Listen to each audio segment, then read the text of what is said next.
Well, good morning, friends, and welcome to Wake Up in the Word. Thanks for joining me today. I'm coming to you, as you can tell, not from home, but from beautiful Pigeon Forge, Tennessee, where we're at the Celebrators Conference. Heard a tremendous message last night from Phil Waldrop and heard some great praise and worship music as Charles Billingsley led, and there with just thousands of others having a great time in the Lord. But this morning, before we head back over to the conference, once again, we're back in the book of Revelation. In Revelation chapter 6, we are reading about the sixth seal. So far in chapter 6 of Revelation, we've seen something interesting. It's the four horsemen of the apocalypse. They ride with Antichrist leaders at the head of the pack, conquerors who, when they conquer, bring war, famine, destruction. With the last green horse, they bring death and Hades. Now, don't miss this coming Saturday's episode of Countdown to His Coming. I'm going to show you the contemporary example of the four horsemen of the apocalypse, what we are witnessing right now in the world. But in the meantime, when we get to this particular passage, the sixth seal being opened, we've already seen under the fifth seal martyrs, those who have been slain for the testimony of Jesus Christ. And, just how they're waiting for this final time where there's going to be four horsemen who ride and a terrible calamity that's going to take place in the entire world and wanting it to come to a final end. Let's quit doing this. Let's quit this cycle of oppression and destruction. The good news of the gospel must prevail. Jesus Christ and His church must be the ultimate victors. So then we get to the sixth seal and we see a giant turn of events. Now keep in mind, John is watching these seals as they're opened by the Lamb, and he's watching each one of these episodes, shall we say, unfold.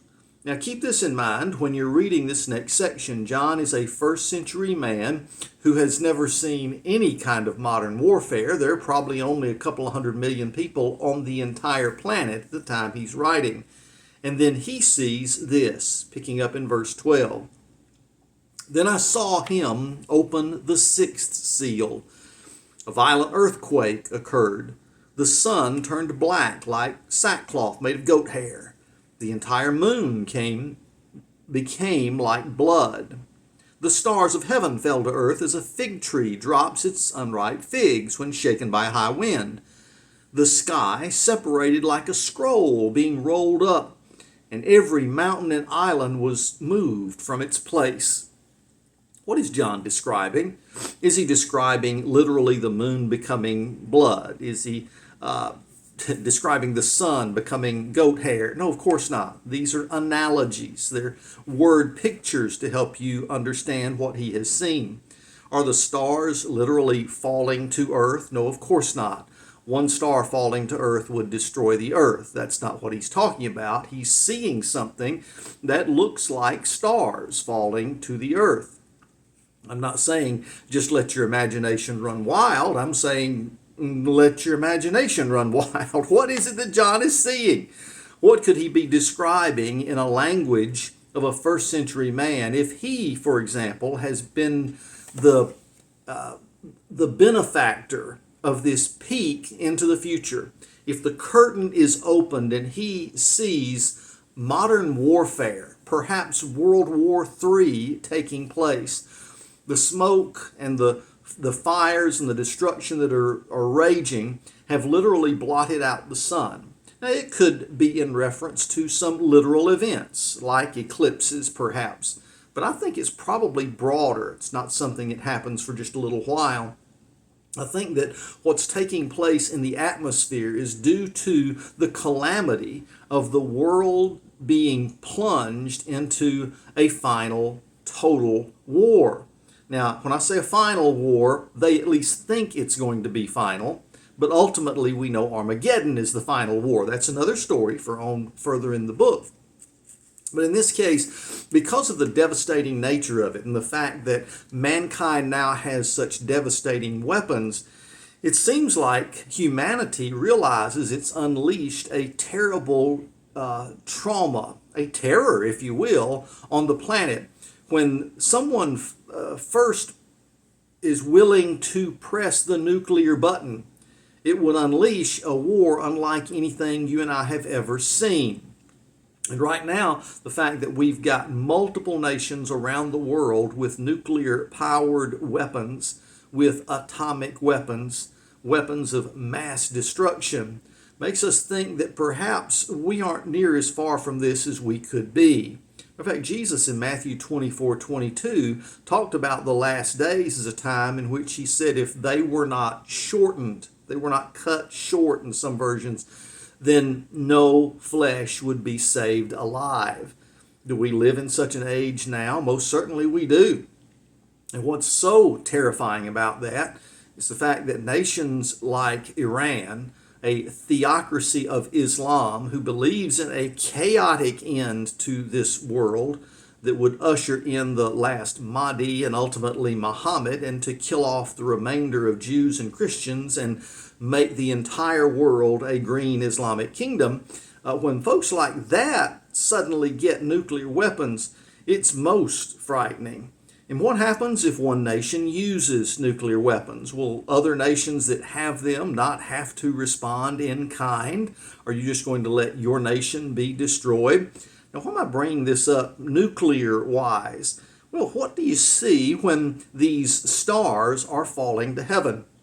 You've seen this even on the news when you saw the rocket attacks on Israel, when it seemed like if you were an untrained first century eye looking at what's taking place, it looks like stars are literally falling as the rockets are falling.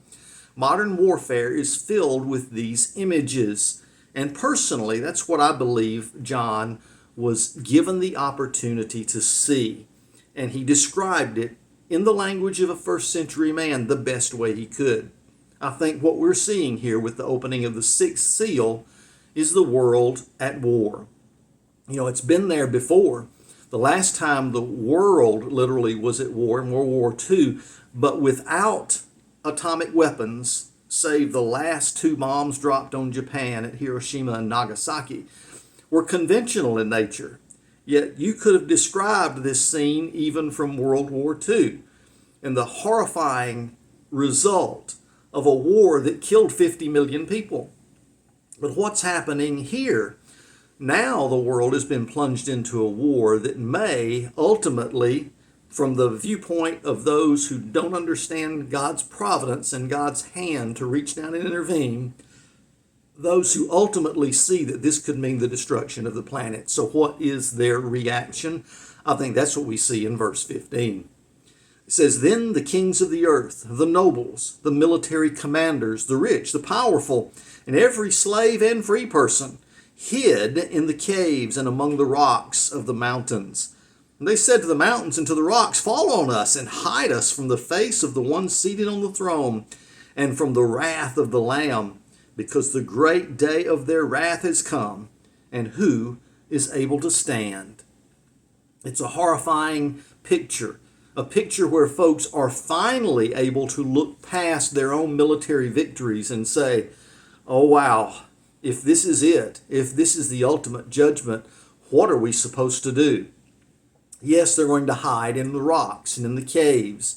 And today you can look at a brand new example of this going all over our world as underground bunkers, underground survival tunnels, caves are in almost every nation of the world, where folks are saying we need a refuge for ourselves when World War III breaks out. This is something that we don't talk about a lot, but it's a reality that's there. It's a reality that's staring us in the face. Those who are rich enough to make provision are creating those places that they think they can escape to when a final world war begins to take place. Is that what John saw here in this passage?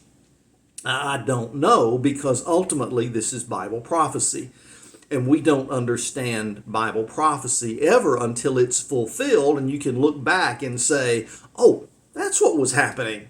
But that's what looks like is taking place with the opening of the sixth seal.